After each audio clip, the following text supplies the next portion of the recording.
Hi, listeners, and welcome back to Music Therapy and Beyond.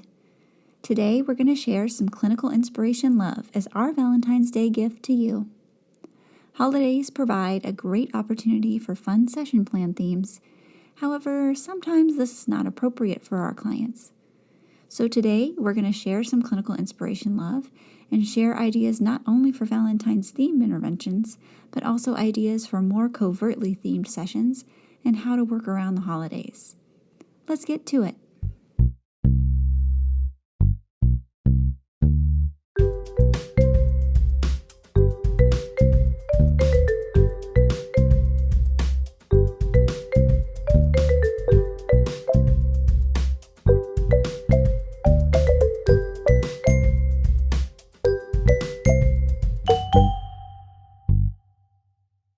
As music therapists, we love a good themed session, don't we? The inspiration we find, the visual aids and props we get to use, the playlists we start building in our head. It can be a lot of fun for us. But is it what our clients need? Before we get to our Valentine's themed interventions, we would love to provide some basic clinical considerations for determining when and how to present a themed intervention or session. First, we need to ask ourselves, who is our client? Is it a group or is it an individual? What do we know about them? Do they have a history of trauma or loss of a loved one? Does their culture find Valentine's Day relevant or important? Second, how does introducing a holiday-themed intervention or session help our client to achieve their goals? Perhaps you're working with older adults who are working on memory and recall. Or maybe your clients are more motivated to work on cognitively challenging tasks when they are presented in a novel manner, perhaps with a new song. Maybe this holiday presents an opportunity to work on a specific skill, like turn-taking, sharing, or building empathy. Once we have considered these questions, then we can decide if creating a themed intervention or session is helpful and appropriate for our clients.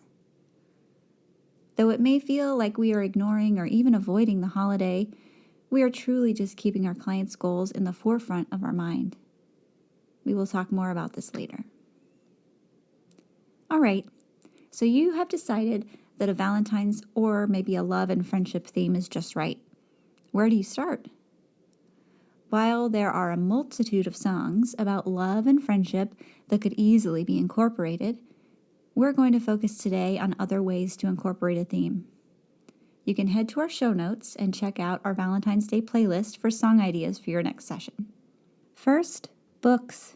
One of my favorite things to do is to incorporate books into my sessions. When you find a book with good form and structure, it's pretty easy to create a chant or a song to accompany your pages. Plus, you don't have to create a visual aid. It's built into your book. I love the series There Was an Old Lady by Lucille Colandro. There's a book for almost every holiday, with endless possibilities for sequencing, recall, and many other skills. I believe the book for Valentine's Day is There Was an Old Lady Who Swallowed a Rose. I also love the Bear series by Karma Wilson. She has one called Bear's New Friend that is really sweet. Music for Kiddos has already created a melody for some of these books, so look up her podcast and Instagram to find some inspiration.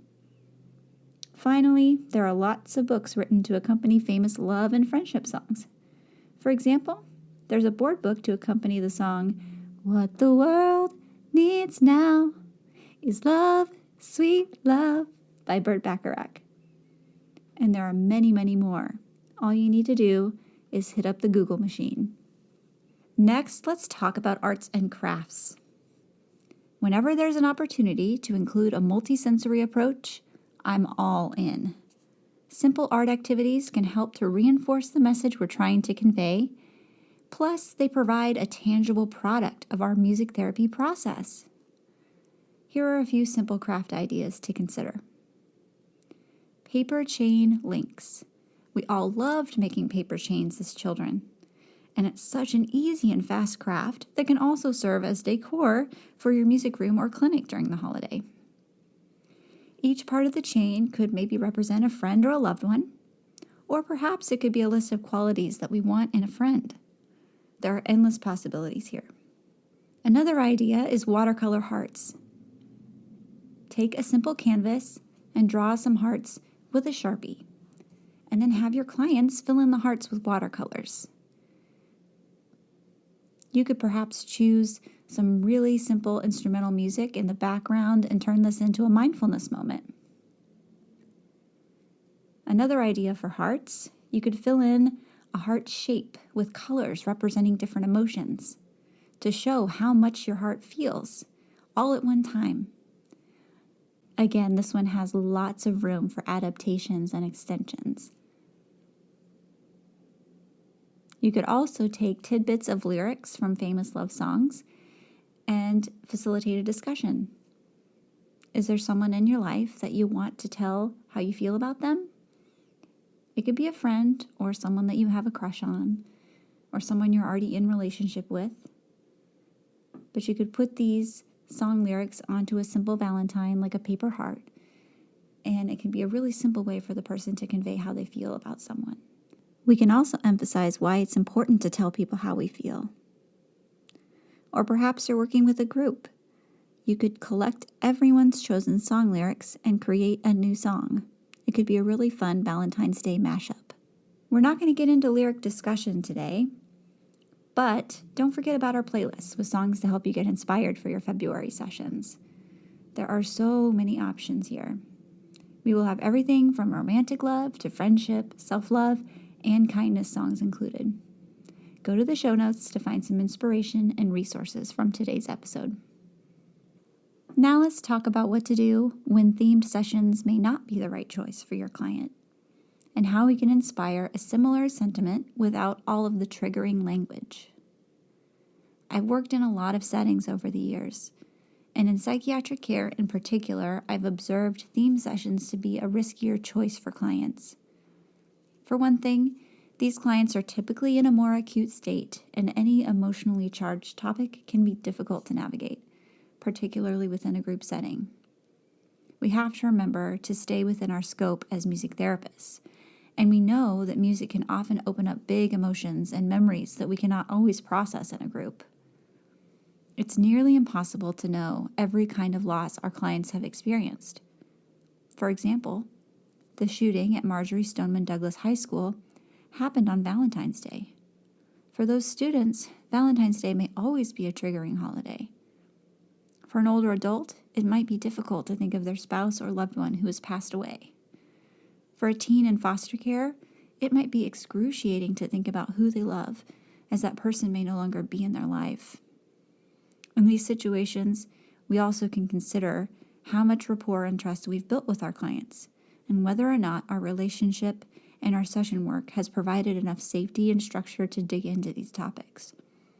This doesn't mean that we have to avoid the topics of love and friendship, but rather we have to make trauma-informed choices about how we bring up this topic.